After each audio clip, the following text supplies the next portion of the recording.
Yeah, so what would you recommend to a student when school makes you feel like you're not good at learning, even though you are much better than you think? Because I feel like I don't usually do the best in school, even though I'm trying my best. So, what would you recommend to a neurodiverse student like me?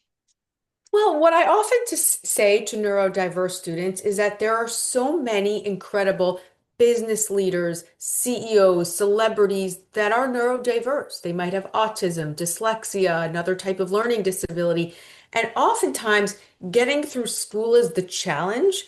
But once you get through school, you have the ability to do incredible things. So utilize the support, try to get as many services as you can to help you through school, and know that there's a light at the end of this journey and that you absolutely have the potential to thrive in life. Wow, that's 100% right.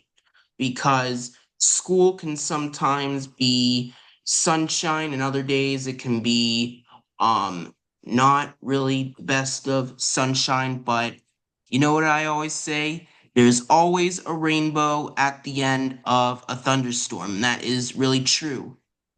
I completely agree with that. Yeah, it's always good to know that there is a light at the end of a dark tunnel, a rainbow at the end of a thunderstorm, because even if things like school or work can get tough sometimes, you will get through it eventually. You are right about that. Yeah. So, what is something that students should do when learning takes longer for them than other kids? Because, like I said, I definitely feel like I take more time than other students to learn something new. So, what do you think students like me should do when learning takes a little longer? Well, I think having a lot of positive self-talk is always helpful. Remind yourself that everybody is different, everyone is unique. Some people might take longer to do schoolwork, and others might be a really slow runner or really slow at swimming or really slow at doing art. And that's okay. We're all unique, we're all different, but it's a matter of identifying what works best for each of us and then really utilizing that to help us perform in the best way that we can. Yeah, and that's why there are also numerous different learning levels for neurodiverse or non-neurodiverse students like me, so we can learn at our own pace because it's always good to do things at your own pace. Don't rush through it and take your time. Absolutely. Yeah, and I really think that you are being very helpful for neurodiverse students like me, especially your recommendation for when school makes you feel like you're not good at learning. What can students do when their brain feels stuck? Why reading feels harder for me, even when I'm trying my best. You're doing a really good job at giving me all this information. Well, thank you. It brings me a lot of pleasure to see neurodiverse students and really all students meet their potential and really thrive academically.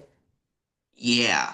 And I also heard that you are the author of several book series on reading, writing, mathematics, and executive functioning skills.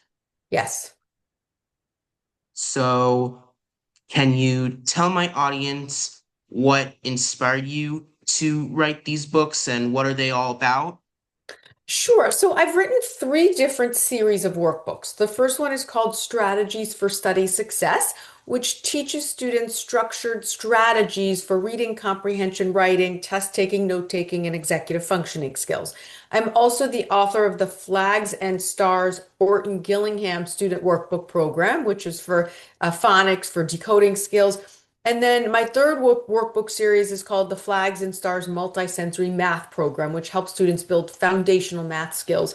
And really, part of why I developed these book series over the years is that I really couldn't find anything out there that used this multisensory approach, that used a structured, systematic approach, and gave students enough practice with each skill before moving on to the next one. And that was ultimately why I developed these. Of course, I've modified them and tweaked them over the years based on how students have responded, but that was really ultimately the reason why I created these workbooks. Wow. Definitely sounds like a great thing to have. I'm really look I'm really hoping it can help students with learning, especially in school, since they do have a different learning pace, take more time to read, write, and do math. And I think your books are really going to help with that. Thank you. Yes. No problem. So I also want to ask you some goals that you have for the future. Well, I think that since COVID happened, we have been able to expand our virtual offerings to students who may not have access to this kind of specialized tutoring in their local geographic area. So not only are we continuing to expand our in-person specialized tutoring, but we've been able to help students not only throughout the United States, but throughout the world who are neurodiverse, who really need this kind of specialized tutoring to access these services. So I hope to continue growing that, expanding it, and to help even more students excel academically. Wow. Definitely sounds awesome. I really think you will be able to help students, especially those with any kind of special need or neurodiversity that has a hard time learning or is on a different learning pace. And I really hope that you were able to accomplish that. Well, thank you. It brings me a lot of joy and pleasure. Of course, I'm very glad that you were able to give me nice advice about why reading feels harder, how students can get better at starting work when their brain feels stuck, how teachers can explain things easier. It was nice to getting to know this information. Well, it was great speaking with you as well. I've really enjoyed our conversation. Yep, me too. Thank you for all the advice you gave me. It'll really help, especially in school. My pleasure. Happy to do it. All right.